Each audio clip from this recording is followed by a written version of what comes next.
Viewers, আমি এই মুহূর্তে যে জায়গাটিতে দাঁড়িয়ে আছি এটি মূলত কুষ্টিয়া জেলার মিরপুর থানার বারুইপাড়া ইউনিয়নের ঐতিহ্যবাহী একটি মাঠ।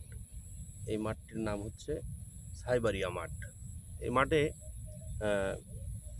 কৃষি ফসলের উৎপাদন হয় অনেক বেশি, কিন্তু অতি দুঃখের বিষয় একটি কথা, সেটা হচ্ছে যে এই কৃষকদের জন্য, কৃষকের দুর্দশার জন্য কোনো রকম কোনো কৃষি সেট নেই।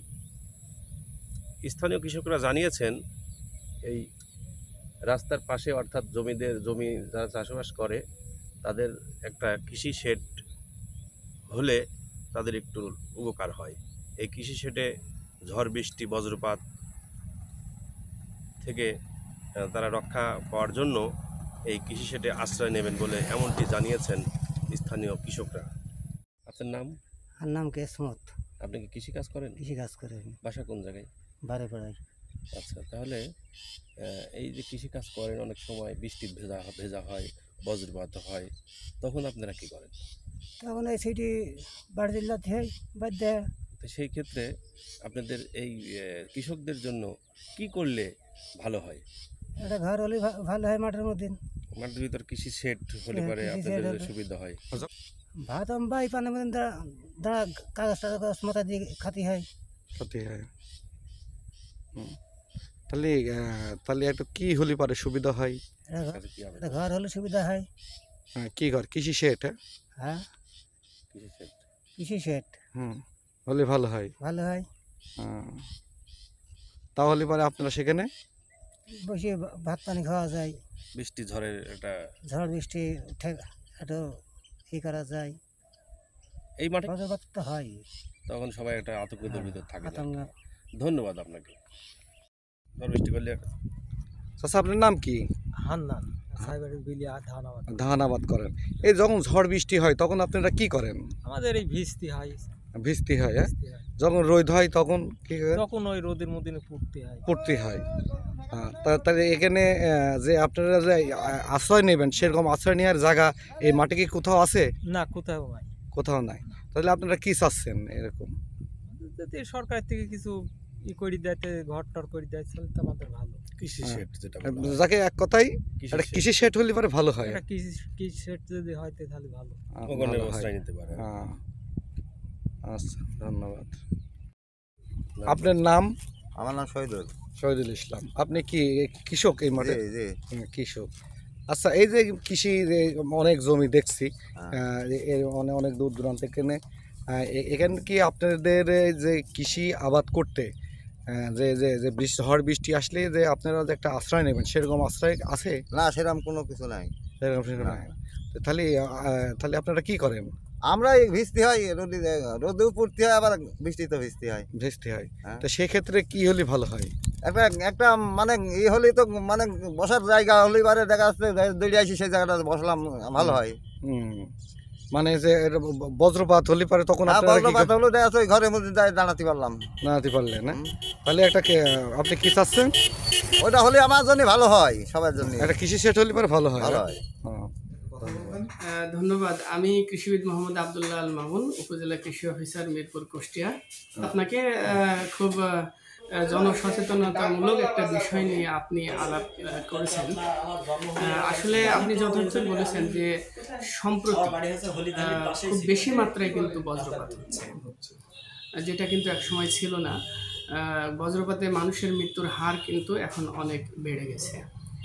তো এই ক্ষেত্রে আপনি যেটা বললেন যে আসলে শেল্টার, বজ্রপাতের জন্য যে বিভিন্ন ছাউনি, এই ধরনের কিছু মাঠের মধ্যে নাই, তো এটির আসলেই প্রয়োজন আছে। এখানে যদি কোনো এই ধরনের কাজ করার জন্য কোনো প্রকল্প গ্রহণ করা হয়, তাহলে আমার মনে হয় ভালো হয় যে অন্তত বিস্তীর্ণ একটা মাঠের মধ্যে একটি ছাউনি সেখানে তৈরি করে রাখা যেতে পারে, যেখানে কৃষকরা বজ্রপাতের সময় বা যখন মেঘ হবে প্রচুর, তখন এসে বিশ্রাম নেবে। তো এটা আমার মনে হয় অর্থ ব্যয়ের সঙ্গে তো এর সংশ্লেষ রয়েছে, এটা উদ্যোগ নিতে হবে সরকারিভাবেই। আর ওই শেল্টারটি আসলে ওটা তো কাঁচা হলেও হবে না, বা শুধু টিন বা খড় দিয়েও তো সম্ভব না, এটা তো পাকা স্থাপনা হতে হবে, কংক্রিটের স্থাপনা, না হলে সেটাতে বজ্রপাতের জন্য উপকারী হবে না। তো সেটি যদি নেওয়া হয় তাহলে এটা ভালো হয়। তবে মনে হয় যে ওই মাঠে যাদের জমি আছে, যারা চাষ করে, আমার মনে হয় ওই সবাই মিলেও যদি এ ধরনের কোনো উদ্যোগ নেওয়া যেতে পারে তাহলে সেটাও ফলপ্রসূ হয়। আর আপনি গাছ কাটার যে বিষয় বললেন, যে বিদ্যুতের তাল গাছের কথা আমি হ্যাঁ, বলছি। তাল গাছের যে বিদ্যুতের লাইন সঞ্চালনের জন্য যে গাছটা কাটা গেছে, আসলে এখানে বিষয়টা হচ্ছে যে উন্নয়ন যদি আমরা এই যে বিদ্যুতের যে উন্নয়ন যেটা আর কি আমরা করতে চাই, তো তাহলে কখনো কখনো তো কিছু স্যাক্রিফাইস করা লাগে। তো সেই গাছগুলো কেটে যদি আবার রোপণ করা যায়, তো তাহলে তো আর মনে হয় এখানে সমস্যা থাকার কথা না। ধন্যবাদ। আসলে এই তাল গাছ রোপণের যে উদ্যোগগুলো, এগুলো আসলে কিছু স্বেচ্ছাসেবী সংগঠন তারাই করে যাচ্ছে, বিভিন্ন জায়গায় তারা করেছে। আর আমাদের কৃষি সম্প্রসারণ অধিদপ্তর থেকেও বিভিন্ন সময়ে আমাদের তাল এবং খেজুরের চারা রোপণের কর্মসূচি থাকে, তো সেগুলো আমরা করি। কিন্তু যে বিদ্যুৎ লাইন সঞ্চালনের জন্য বা বিদ্যুৎ লাইনের যে আপগ্রেডেশন, এটার জন্য যে গাছ কাটার যে বিষয় চলছে, আমার মনে হয় এখানে হয়তোবা বিকল্প ছিল না বলেই তারা সেটা করেছে। তবে আপনি যেটা বললেন পল্লী বিদ্যুতের সঙ্গে আলাপ, এটা আমি এখানে যিনি ডিজে মহোদয় আছেন, আমি ওনার সঙ্গে আলাপ করব। যদি গাছগুলো না কেটে সঞ্চালন লাইনটা নিয়ে যাওয়া সম্ভব হয়, আমি তাকে সেই পরামর্শটাই দেব। যদি সম্ভব হয়, আমার বিশ্বাস উনি খুবই ভালো ভদ্র একজন মানুষ, উনি সেটি করবেন আর কি। আচ্ছা, ধন্যবাদ। আমি আবার আপনার কাছে আমার সেই প্রশ্নের কাছে ফিরে আসি, যেটা কৃষি শেখ নিয়ে আপনার সাথে যে আলোচনা করতেছিলাম সেটা আমি শেষ করতে পারিনি আপনার সাথে।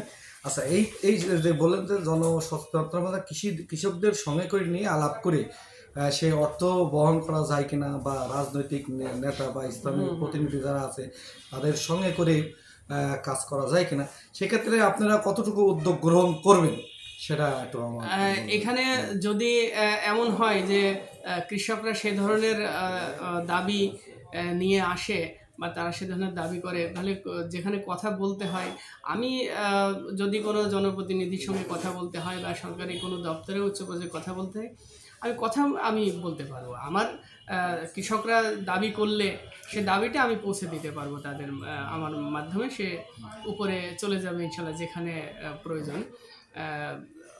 দাবি উত্থাপন হলে আমি সেটি নিশ্চয়ই ফরওয়ার্ড করব। না, দাবি যদি না করে আপনাদের মাধ্যমে, মানে নিজ উদ্যোগে আপনারা এটা করবেন আসলে কিনা, এরকম উদ্যোগে বলতে শুরুতে বলেছি শেড তৈরি, এটা তো আসলে আর্থিক সংশ্লেষ রয়েছে এটার। তো এই ধরনের স্থাপনা করতে গেলে তো সেটা অর্থ ব্যয়ের বিষয় আছে, তো সেটি সংস্থান না হলে তো আসলে সম্ভব না। কোনোভাবে সেটি সংস্থান যদি হয়, কোনো প্রকল্প থেকে যদি এ ধরনের কোনো উদ্যোগ নেয়, তাহলে আমরা সেটা করব। ধন্যবাদ। ধন্যবাদ। DS news, DS Tutul, Kushtia.